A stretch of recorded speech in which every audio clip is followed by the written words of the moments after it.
जोहार जोतुकु आयमा दिन पर तीन आरो आपे समय दिन है कना तीन इन मिटे टॉपिक आपे साथ इन शेयरा आनिए तो ही कना एंटरप्रेन्योरशिप और उद्योक्ता बांग्लाते को मेना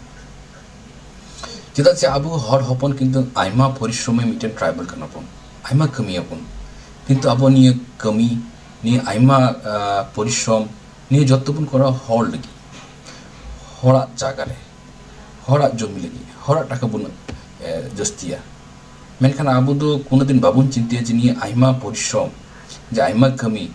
जुदि आबो निजे लगी बुन करा लाखाय चेकता होइबा ठीक है इन आपे तीन सातटी कटी कटी बिजनेस आइडिया एमपिया ओका को करा लाखाय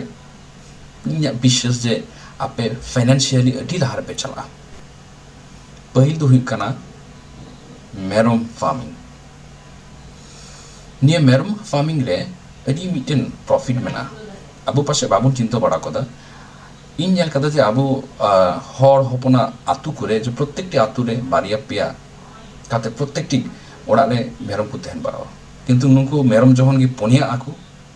तहन गी को अखरिन को आर बाकु धो को चेदा कारण दो हुई कना जे नुको जम अगु को हुआ नुको लगी आबार समय एम हुआ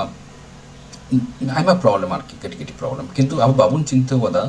अथवा बाबुन चिंता जे नुको मेरम गी जुदी ढीर काते दोह काते मिटेन फार्मिंग लेका बनाव लखा चेक का हुआ आपे चेष्टा आपे आतुरे कोई कु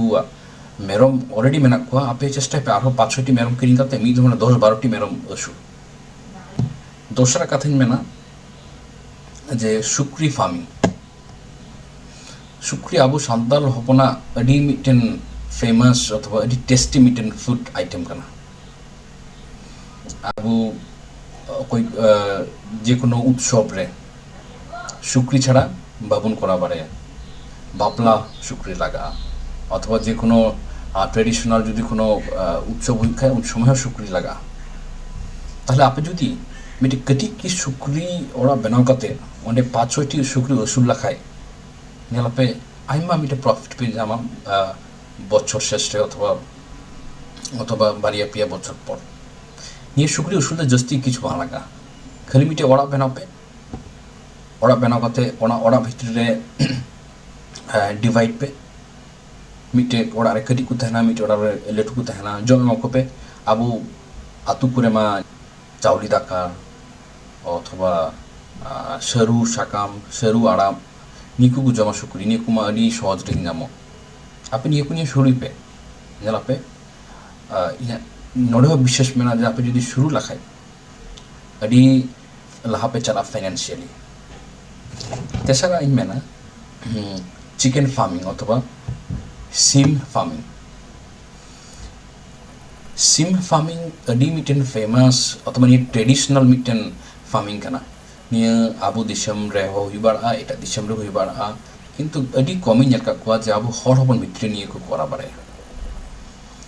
निया चिकन फार्मिंग किंतु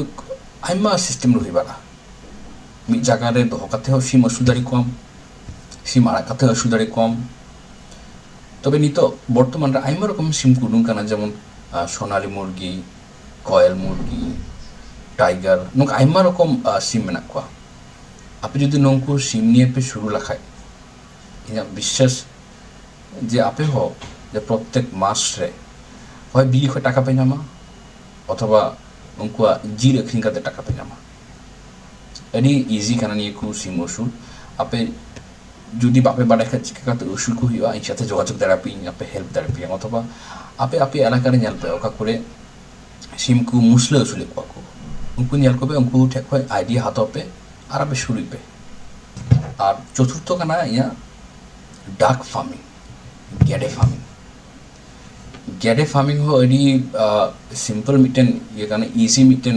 कमी काना तबे नोडे नासिया परिश्रम हुइया गेडे तानमरे तहन हुइया आपे जुदी बाजार खय किरिं काते जम बापे एम लाखाय गेडे तो हाडे नाडे चुर को हुइया जम लगी আর गेडे पे दोह दारे को बार माने হয় ये लगी जिल लगी अथवा बिली लगी बारिया लगी प्रॉफिट मेना नितो आपे नेल पे ओकाटां करा लाखाय मज हुइना 5 नम्बर दोह कदा शिप फार्मिंग अथवा विडी फार्मिंग पहले जेमन मेन कदा जे मेरम असूल मेरम चेका कते असूल को आबो नुंकु एकई भावे असूल जुतोआ आपे जुदी इच्छा लाखाय मिट्टे जागा रगी चारपाशे बेड़ाम कते आपे अलरेडी आपे चार पाँचटी बिडी निये पे शुरू दाड़िया 6 नम्बरिंग दहो कदा काउ फार्मिंग डांगरा फार्मिंग निया डांगरा फार्मिंग ऑल्सो माने निया डांगरा फार्मिंग हो अडी प्रॉफिटेबल बिजनेस काना तबे नोडे नासे प्रॉब्लम हुई बाड़ाचे जे आबु जुदी बाबुन बाड़ाय खे आसले चेका काते नुकु डांगरा असूल को हुआ आबु ओड़ाग करे चेका डांगरा मेना उनको हो आबु जुदी मस्ते नेल लाखाय और जुदी बुझो लाखाय जे बिजनेस चेका हुआ निया डांगरा फार्मिंग आबु नोडे आयमा प्रॉफिट बुन जामा और 7 नम्बर दहो कदा फिश फार्मिंग अथवा हाकु फार्मिंग आबु आतु कुरे इन्या कदन जे आयमा जायगा रे कटी कटी पुखरी मेना निया पुखरी कुरे जदि आबु बाडाय खाइबन जे चेका काते हाकु चाष को हुआ निया खय आबु आयमा इनकाम दाड़ियाबन आबु आतु कुरे जदि आबु निजेस्व पुखरी बांधतेन खाय बार हर पे हर मिले पार्टनारशिप ते आबु नोका व्यवसा दाड़ियाबन मिटे पुखरी लिज हाताव काते ओना पुखरी रे हाकु आड़ा काते जे अवश्य नोडे मिटेन विषय मेना जे पुखरी हाताव लहारे मिटेन ट्रेनिंग हाताव दरकार अथवा पुखरी लिज हाताव लहारे अथवा हाकु चाष लहारे मिटेन ट्रेनिंग हाताव हुआ जे हाकु चेकाते चाष को और हाकु चाष चेकाते बाबु माने ओका धरनेर हाकु हाताव लाखाय मज को हुआ ठीक है निया को जत्तो बाड़ाय काते जखन हाकु चाष करबो इना विशेष मेना नोडे आयमा प्रॉफिट बुन जामा और नोका काते कि मिटेन घारोच आरकी फाइनेंशियली आयमा लहा और आशा करी इना जे आइडिया एम के पिया निया आइडिया आपे आपे कादर पे लगावा और आपे फाइनेंशियली लहा चला आपे आयमा सारा जतो